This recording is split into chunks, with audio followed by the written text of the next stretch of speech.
Client acquisition করতে আমরা সবচেয়ে বেশি ভয় পাই ডিএম করতে, কারণ এই ডিএম করতে গিয়ে আমাদের বেশ কিছু ভয় থাকে, অথবা আমাদের প্রবলেম থাকে, অথবা আমরা স্প্যাম করে ফেলি। সো আজকে আমরা কিভাবে ডিএম পাঠাবেন সেই স্ট্র্যাটেজি নিয়ে আলোচনা করব। সো চলুন দেখা যাক। ভিডিওটি শুরু করার আগে ছোট্ট একটা ইনফরমেশন দিচ্ছি, সেটা হচ্ছে আমাদের লিঙ্কডইন 30 ডেজ চ্যালেঞ্জের কিন্তু সিজন 3 ওপেন হয়েছে এবং আমাদের সিট ফিল আপ হলে কিন্তু আমরা এটা স্টপ করে দিব। সো আপনারা যদি ইন্টারেস্টেড থাকেন খুব দ্রুত আমাদের পেজে মেসেজ করে এনরোল করে ফেলতে পারেন। সো চলুন দেখা যাক কিভাবে আপনি ডিএম করবেন এবং কিভাবে ডিএম করলে আপনি অ্যাকচুয়ালি রেজাল্ট পাবেন, ক্লায়েন্ট পাবেন। সো দেখুন, আমরা স্টেপ 1, ডিএম পাঠানোর জন্য আপনাকে অবশ্যই একটা মাইন্ডসেট থাকতে হবে, কারণ আমরা ডিএম পাঠাইতে গিয়ে অনেক বেশি ভয় পাই অনেকে। কারণ যেহেতু আমার অনেকের সাথে কথা হয়, আমাদের যেহেতু প্রোগ্রামে অনেকেই আছেন, সবার সাথে যেহেতু আমাদের কথা আদান প্রদান হয়, আমরা জানি যে অনেকে ডিএম পাঠাইতে ভয় পায়। কিন্তু সঠিক সিস্টেম জানলে এই ভয় পাওয়ার আসলে কিন্তু কোনো কারণ নাই। আপনি সঠিক সিস্টেমে যদি ডিএম পাঠান তাহলে আপনার কোনো প্রবলেম হবে না। সো আপনাকে অবশ্যই প্রথমে একটা মাইন্ডসেট তৈরি করতে হবে যে আমি ডিএম পাঠিয়ে ক্লায়েন্ট অ্যাকুইজিশন করব, ঠিক আছে? এবং এই ডিএম পাঠানোর সময় আমাদেরকে সবচেয়ে বেশি যে জিনিসটাতে আমাদের ফোকাস রাখতে হবে সেটা হচ্ছে আমাদেরকে সেলসি হওয়া যাবে না, যে না আমি প্রথম মেসেজেই তার কাছে সেল করব না। আমাদের এই ভুলটাই আমরা করি প্রথমে, যে প্লিজ আমাকে কিছু কাজ দাও, আমি একজন ডিজাইনার, আমি একজন ডেভেলপার, আমি একজন ডিজিটাল মার্কেটার, এই টাইপ আমরা জেনেরিক টাইপের মেসেজ দেই, যেটা একজন ক্লায়েন্টের লাইফে কোনো ভ্যালু অ্যাড করে না।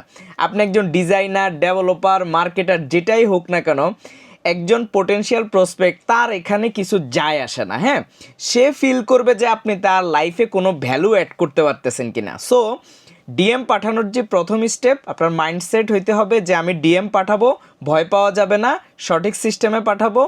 2 হচ্ছে আপনাকে সেলসি হওয়া যাবে না, আপনাকে একটা রিসোর্সেবল পার্সন হিসেবে নিজেকে রিপ্রেজেন্ট করতে হবে। সো এটা হচ্ছে আমাদের স্টেপ 1।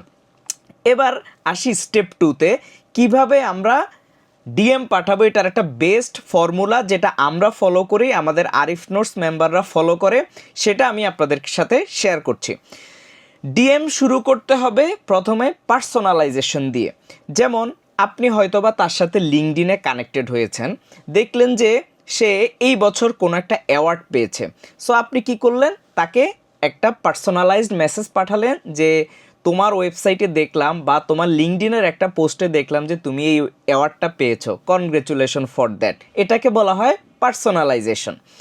সেকেন্ড হচ্ছে ছোট্ট কমপ্লিমেন্ট, তাকে আপনি কোনো কিছুর জন্য গ্রেট বলতে পারেন, কনগ্রেচুলেশন বলতে পারেন, যেটা আমরা পার্সোনালাইজড যে ব্যাপারটা বললাম এইটার ভাইবেই আসবে, যে তার কোনো একটা কিছুর প্রশংসা করা, সে ভালো একটা কিছু করছে, হয়তো বা দেখা গেছে যে সে বাবা হয়েছে, সে মা হয়েছে, এইটাও আপনি তাকে একটা ছোট কমপ্লিমেন্ট করতে পারেন। যেই কোনো জিনিস করা যায়, সেটা হোক পার্সোনাল লাইফ, প্রফেশনাল লাইফ। হ্যাঁ, তবে ওই যে প্রথম স্টেপ 1 আমরা বলেছি সেলসি হওয়া যাবে না, যে আমি ফ্রিল্যান্সার, আমি এইটা করি সেইটা করি, আমি এইটা পারি সেইটা পারি, এইটা কিন্তু ভুলেও বলা যাবে না। থার্ডে এই স্টেপ 2 এর লাস্ট অপশনে যেটা বলেছি, আমরা ছোট্ট একটা কোশ্চেন করতে হবে অথবা ইন্টারেস্ট শো করতে হবে। কারণ হচ্ছে আপনি তাকে একটা মেসেজ পাঠাইলেন, তাকে কনগ্রেচুলেশন জানাইলেন বা তাকে কোনো একটা কিছু বললেন, এরপরে যদি আপনি তাকে একটা কোশ্চেন না করেন তাহলে সে আর কি রিপ্লাই দিবে, সে হয়তো বা এটা রিপ্লাই দিবে না। বাট আপনি যদি একটা কোশ্চেন করে থাকেন তাহলে সে কিন্তু এই কোশ্চেনের রিপ্লাই দেওয়ার জন্য হইলেও তাকে একটা মেসেজ লিখতে হবে।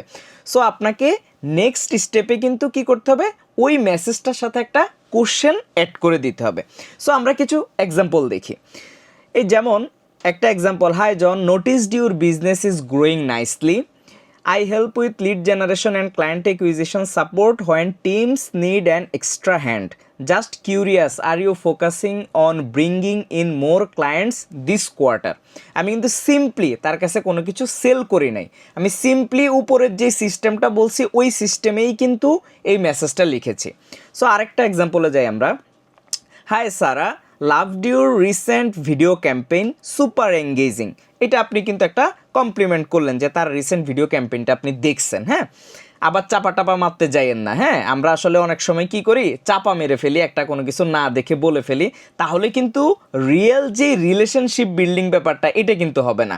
আপনি আসলেই তার ভিডিও ক্যাম্পেইনটা দেখছেন, দেন আপনি তার একটা মানে কমপ্লিমেন্ট করছেন যে এটা এঙ্গেজিং। আমরা বাঙালিরা একটু চাপাবাজ স্বভাবের হয়ে অনেকেই, সো চাপাবাজি যেন না হয়, তাদের যেন ফিল না হয় আপনি চাপা মারতেছেন, রিয়েল কিছু একটা বলতেছেন, এইটা যেন তাদের ফিল হয়। So, I work with short form video edits, reels and shorts mainly to help brands stay consistent. So, are you planning any new launches soon where some quick edits could help? So, আমি কিন্তু সুন্দরভাবে একটা complement করছি, personalised করছি, আমি কি কাজ করি সেটাও বলছি এবং একটা কোশ্চেনও করছি। এখানে কিন্তু আমি তাকে সেলসি টাইপ কিছু কিন্তু বলি নাই। Next, Hi Lisa, your Instagram page has a great vibe. I usually support brands with content planning and keeping things consistent across socials. Curious, are you focusing on growing your presence even more this year? Simple. উপরে যেভাবে বলেছি সেভাবেই। এখন আমাদের কিন্তু অনেক AI tools আছে, chat GPT আছে, আমরা কিন্তু সুন্দর সুন্দর মেসেজ টেমপ্লেট কিন্তু আমরা নিজেরাই বানিয়ে ফেলতে পারি। শুধু আমাদের একটা ফ্রেমওয়ার্ক দরকার। ফ্রেমওয়ার্কটা কি? এই ফ্রেমওয়ার্ক যে পার্সোনালাইজেশন, কমপ্লিমেন্ট, ছোট একটা কোশ্চেন। সো আপনি আপনার সার্ভিসের জন্য এইভাবে করে আপনি আপনার জন্য ডিএম স্ক্রিপ্ট বা ডিএম টেমপ্লেট বানিয়ে নেবেন। সো এখানে একটা জিনিস ইম্পর্টেন্ট, সেটা হচ্ছে আপনি প্রপারলি স্পেস ইউজ করবেন যেন মানুষ ভালোভাবে পড়তে পারে, রিডেবিলিটিটা যেন ভালো হয়। সো নেক্সট থিং হচ্ছে ফলো আপ। 70-80% টাইম আমরা রিপ্লাই পাই যখন ফলো আপ দেই।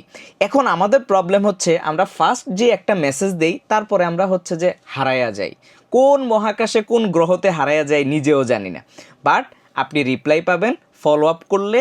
আমাদের আরিফ নোটসের যারা চ্যালেঞ্জের মেম্বার, দেখবেন যে তাদের যে স্ক্রিনশটগুলো আমরা দেই শো ইউর রেজাল্টে, দেখবেন অনেকেই লিখে যে ফলো আপ করার পরে মিটিং হয়েছে, ফলো আপ করার পরে মেসেজ রিপ্লাই পাইছি। সো আপনাকে ফলো আপ করতে হবে। এখন এই ফলো আপের সিস্টেমটা কী হবে? ফলো আপটা অবশ্যই শর্ট হবে, এটাকে ব্রড করা যাবে না, কোনোভাবে তাকে ফোর্স করা যাবে না যে তুমি আমার কাছ থেকে কিনো বা এইটা সেইটা, যেটা আমরা প্রথমে বলেছি যে সেলস স্টাইল কিছু করা যাবে না। জাস্ট সিম্পলি ফ্রেন্ডলি রেসপেক্টফুল্লি আমাদেরকে কথা বলতে হবে। হ্যাঁ, ফোর্স করলেই কিন্তু একজন আপনার কাছ থেকে সার্ভিস নেবে না, বরং সে বিরক্ত হবে, বরং সে আপনাকে বলবে যে তুমি আমাকে ফোর্স করতেছো, স্প্যাম করতেছো। হ্যাঁ, সো ফলো আপের একটা এক্সাম্পল আমরা দেখতে পারি যে hey John, just following up in case you missed my earlier message, no rush, just curious if you are currently open to a bit of extra support.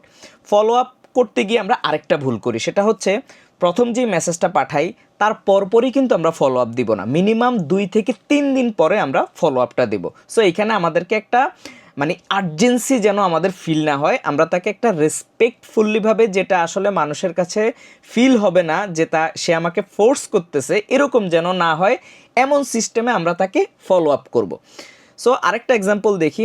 Hey Lisa, just checking, would love to hear your thoughts if you had a chance to look at my earlier message, hope everything's going great on your side. দেখেন এখানেও আমি সেলসি টাইপের কিছু বলি না, আমি just তাকে একটা টাচ দিছি, ফলো আপ দিছি। অনেকেই কোশ্চেন করেন ফলো আপ কয়টা পাঠাবো? ফলো আপ সর্বোচ্চ 2টা পাঠানো উচিত, এর বেশি পাঠাইলে আসলে সোশ্যাল মিডিয়াতে অনেকেই বিরক্ত হয়।